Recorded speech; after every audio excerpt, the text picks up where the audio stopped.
we go. Tier 100. Solo tier 100. Can I do it? I don't know, man. I just did a couple 99s pretty easily, though. Died a couple times in each, but... No Shaco, no Ubers. Not bad.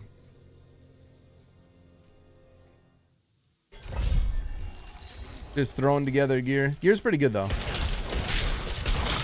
But yeah, no Ubers yet that I'm using.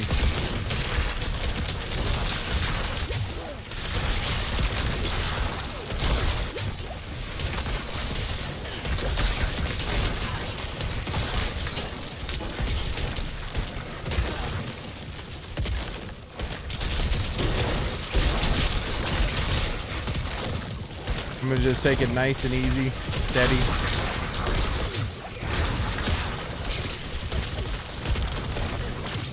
Make sure I kill the blood blisters if I can. If I notice them. Shouldn't be too bad.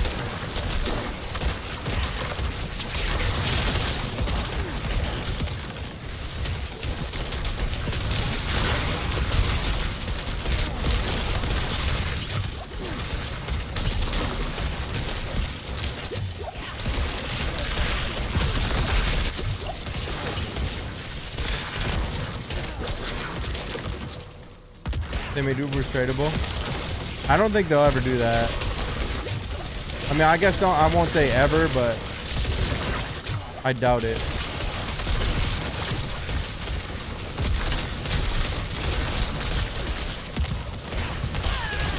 Oh, shit.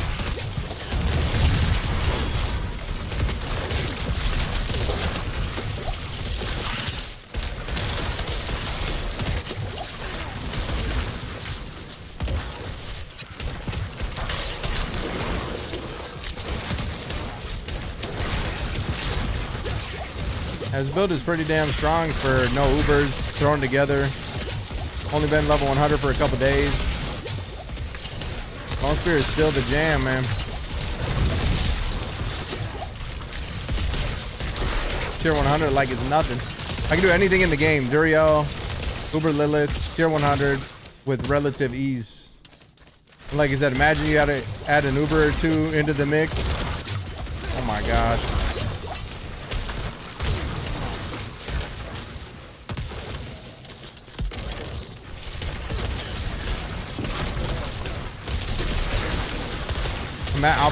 I'll go over my gear of what I have with this build after this run here. And actually look at my gear. So I'm not even sure exactly. I mean, I know relatively what I got, obviously, but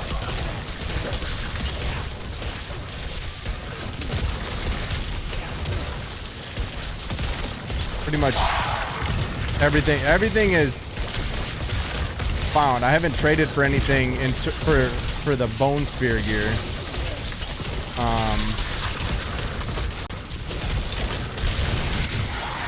I did complete my PvP set though, so I'm gonna be swapping there soon. And I traded for a couple pieces. I had to get an amulet and a focus. But I got those, so we're doing well. We're catching up a little bit because we're definitely quite a ways behind.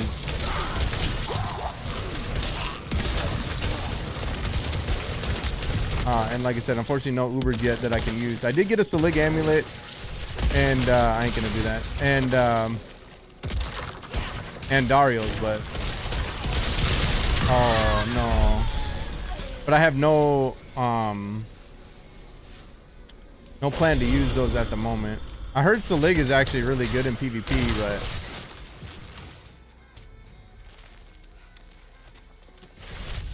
dude TP'd on me and lit me up. Quite literally. Don't I have might on? Oh, I don't have might. Yeah, that's why I definitely need Shaco.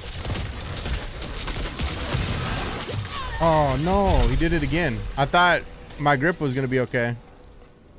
Like I gripped them kind of off screen, but it actually didn't work. Thought I was in the clear.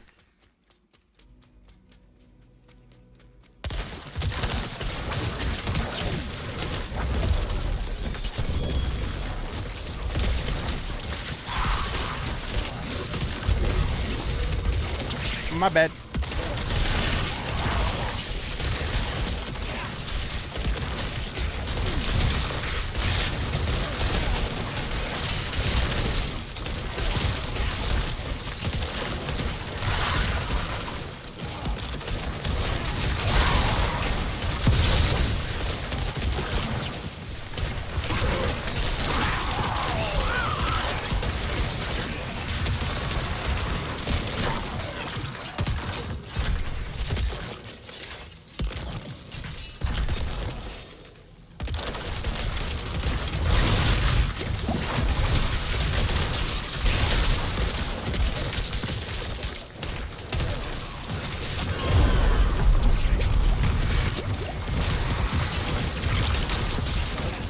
Can't see half the stuff on the ground in that little spot.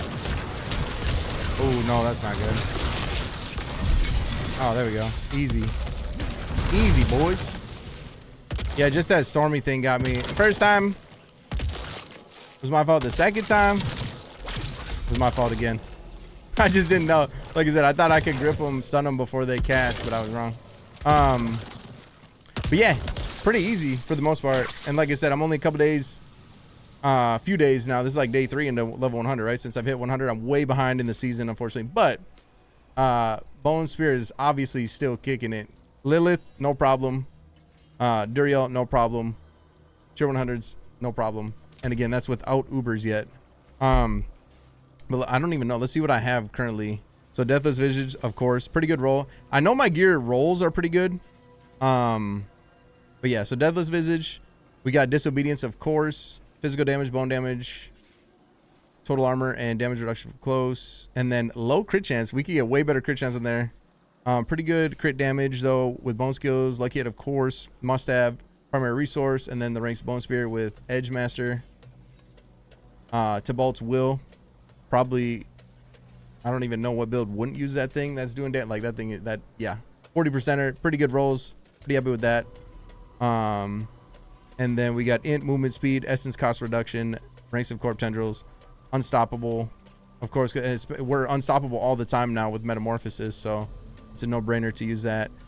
Int all stat, crit damage with bone, and then splintering as always. Pretty similar to what I did in season 1. Like I said, this is just all. I believe I found every single one of these except for the gloves. I think Ducking gave me those. Like we were playing together and he's like, hey, you need these, and they're better than what I had. So but I didn't trade for any of this gear. This is all, like I said, just what I've been able to put together. Pretty good though, obviously. This, it says it's ancestral, but it's not. It's only says that because it only says that because I put a ancestral aspect on it, so it turned it from a sacred into an ancestral. But the actual like affixes on it are too good. Like I haven't found anything even close to being able to replace it yet. Movement speed, total armor, essence cost reduction, ranks of evulsion. For like PvE type stuff, my armor's at 8,500 before disobedience. With disobedience, it pushes it up to right around 13k, which again, that's pretty much the sweet spot for the most part. Like I said, once I get a Shaco and stuff, this stuff will be even easier. Obviously I do a lot of damage. Bosses die fast too, even 99s, 100s, whatever. But if you do get caught, you will die. So you do got to play mechanically in the tier 100s, you know, the upper stuff. But anything 80 to 90-ish, anything under 90 is not too difficult. Again, if they catch you, you get hit by certain things, you'll potentially die, but that's what Blood Mist is for. And then Serration, of course, and crit chance, crit damage, crit strike, resource generation. I like the extra resource generation, especially because I'm running the Ring of Sacrilegious Soul, and I'm losing out on exposed flesh. So having that essence, or for me it's essence, but the resource generation, if I was running something other than the Sacrilegious, like with exposed flesh, I'd probably run like max essence instead or something like that. But even in season 1, I had one ring with resource generation, and it just felt smoother because you got essence cost reduction here, essence cost reduction here, and then the resource gen here. Shaco also has resource gen though, which is awesome. And then like I said, you get the 20 DR. Like I said, Shaco make this build just Very, very, very easy, easier than it already is, and it's already really easy. Again, you just got to avoid getting hit by, you know, the volcanic and the mechanic, like one-shot stuff. You avoid that, which is pretty easy. You got no problem killing everything in your path, just melting through it. The reason I'm running Ring of Sacrilegious is because it's like a battery. It's essentially the malignant ring, right? It gives us one of my favorite parts in season 1 was the battery. I call it the battery. I don't know if that's what other people called it, but it is basically a battery for casting your corpse skills and corpse tendrils. And in PvE, it's really nice because it's just that extra bit of CC, stun, crit chance, you know, all that from Grasping Vein, because we got the Grasping Vein on the amulet, of course. So yeah, that's why I'm running that. But yeah, all in all, the gear is relatively similar to season 1. And again, it's still as strong as ever. Super easy to play build. Very, very easy to play build, actually. Skill tree. Again, I think it's identical. No, I took off that. It's almost identical to season 1. I took that off, and I think I put one extra. I put that down here in Grim Harvest just to get a little bit more, because again, I'm running the battery, get a little bit more essence because I'm not running exposed flesh. But other than that, everything, you know, the same. And I'll actually put the D4 build guide in the comments for anybody watching on YouTube if you guys want to see the updated, like any updates I've done to the build, any changes I've made. And I believe currently it mirrors what I'm showing here. So, but if I update something or find something better or change something, I'll just update it there. But yeah, pretty similar. D4, like I said, no point even really going over it because it'll be in the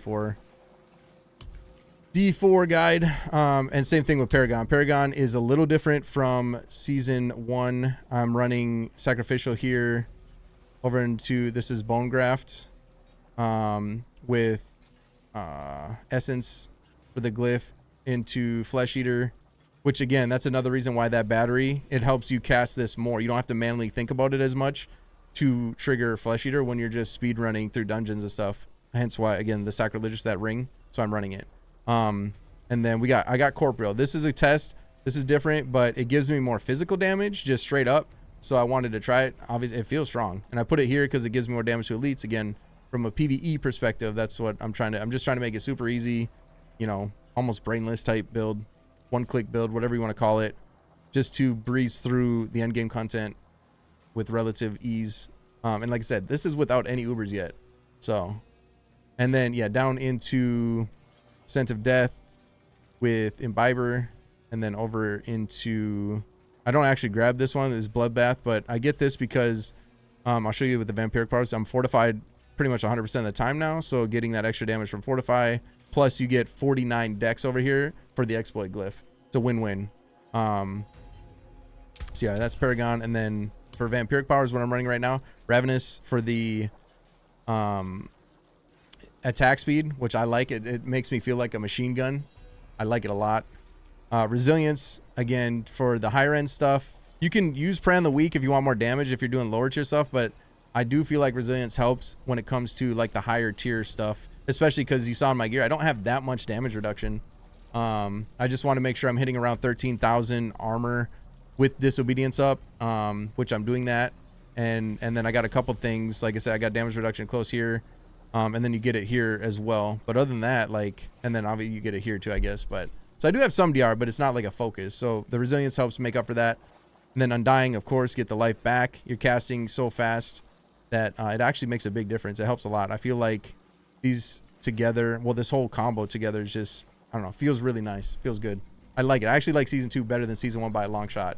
And a lot of that's because of the powers that you can put together and synergize. And then Sanguine Embrace, the reason I'm doing that, the Fortify is good, but more than that even, while you're more, if you read the second part of it, while you have more Fortify than half your max life, you gain 8% crit chance.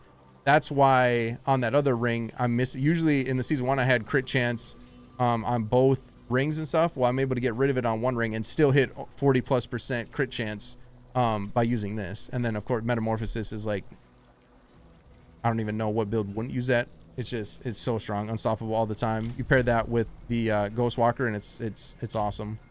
But yeah, all in all, that's what I'm doing. That's my end game build for season 2 in terms of the PvE side of Necromancer. Bone Spear, again, just too easy for me for me, the PV stuff I want to be easier so I can blast through it and kind of focus, get what I'm trying to get as quickly as possible. Hence why I ran this in season 1, and I'm running it again in season 2, and it's still as strong, if not stronger, honestly.